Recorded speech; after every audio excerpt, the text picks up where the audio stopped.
Okay, I want to talk briefly about regular polygons. Another type of question you can see would be about a regular polygon. So you need to know that a regular polygon, so that word regular is going to mean that it has, that it's equilateral, it's equal sides, and it's equiangular, equal angles.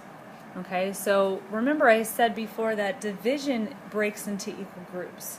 So I'm using somebody else's worksheet, and I have to be honest, I really do not show this. So I'm not going to highlight that. I'll leave it there in case you want to use it, but I'm not going to highlight that because I'm not going to talk about the formula. Okay, because we have enough problems memorizing the formulas that are not on the formula sheet, right? So on the last page, you have this formula that you need to memorize, okay? So we're just going to use that and what we know about division breaking into equal groups, because if it's regular, you know that the angles are all equal. Okay, and that's what the formula is. But again, I'm gonna cover that up because I'm not problem solving any different than I did on page 8.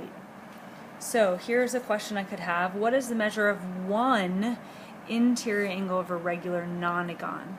So again, I want to identify the words here that are important. Interior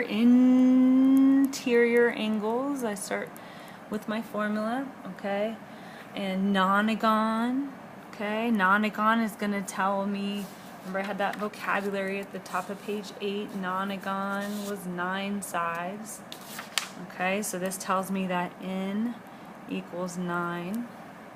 Alright, so I'm going to go ahead, I know what my n is, so I'm going to go ahead and find my interior angle sum. Okay, I get my calculator out, enter it all at once, so I don't have to worry about breaking that into steps with a nice TI-80, whatever that is, 41260. So what I found here is my interior angle sum. Okay, so have I answered the question? On page 8, number 1 asks for the sum. Here it's just asking for 1. How can I find just 1? Well, again, this is different than a problem like this where they're not all the same, right? I'm going to have to do subtraction. Here, they are the same. Regular, that's the other word I was looking for, okay? So, because I don't see a picture, I'm like, what do I know? What is this? Oh yeah, it's regular. When it's regular, that means that all the angles are the same. So if this is what they all add up to and every single one of them is the same, I'm going to use division to find out what each angle measures, right? So what am I going to divide by? I'm going to divide by my number of sides, which was 9 for the nonagon. Okay, so I'm going to take my sum then and go ahead and divide that by 9. Alright? Again, the formula, that's exactly what the formula does, right? Because then it's dividing by n. But this formula, if you're not thinking about it, feels like another formula that you're memorizing. And I don't want you to do that. I want you to understand it. Then you don't have to remember it. You just think about it. Okay? So if you know the interior angle sum formula, if you want just 1 and it's regular, then that's when you're allowed to divide. Okay? So I'm going to have to skip these for now because I'm not going to show you how to do that using an interior angle sum. So let's go to number 4. So with this one, I'm asked for angle ABC. So this is a tricky one, but we're seeing this a lot in standardized testing. So here's measure ABC. So it wants this angle right here. Alright, so this is tricky because this really isn't anything. So when I look at this picture, I'm trying to identify, am I dealing with an interior angle, am I dealing with an exterior angle? And then I don't see that that's really either. But then I notice something. If you haven't seen this before, okay, these are all around a given point. And if you haven't seen this before, we've talked about linear pairs, about 180, right?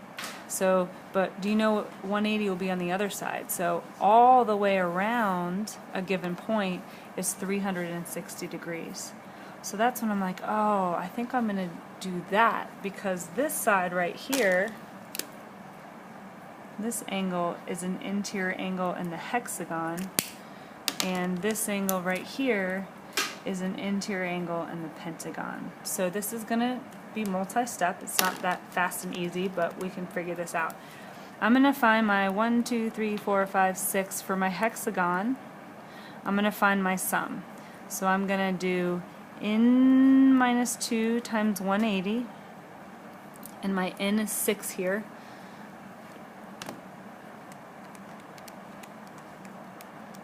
Now that's my sum, but I just want that one right there, and the directions are telling me it's regular. So I'm going to take that sum and I'm going to use division. There are 6 sides, there are 6 angles. So now that I know that this one right here is 120, I'm going to go and do the same thing for my pentagon. 1, 2, 3, 4, 5 sides in my pentagon. So I'm going to do that same formula.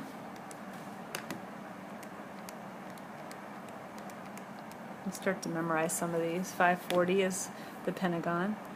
Now again, I just want 1, so I'm going to divide since it's regular, and I find that this angle right here is 108. Alright, so to find that ABC, that angle that it's not exactly an extra angle because it's 2 extra angles together. But anyway, to find that, I'm going to take that total 360 sum and get rid of the 2 I have, and I'll be left with that yellow angle measure. So 360 is what they all add up to around that point. Subtract 120, subtract 108. Right, the 360 is the total, so subtract 120, subtract 108, and now I have this last angle right here. The measurement of angle ABC is 132 degrees.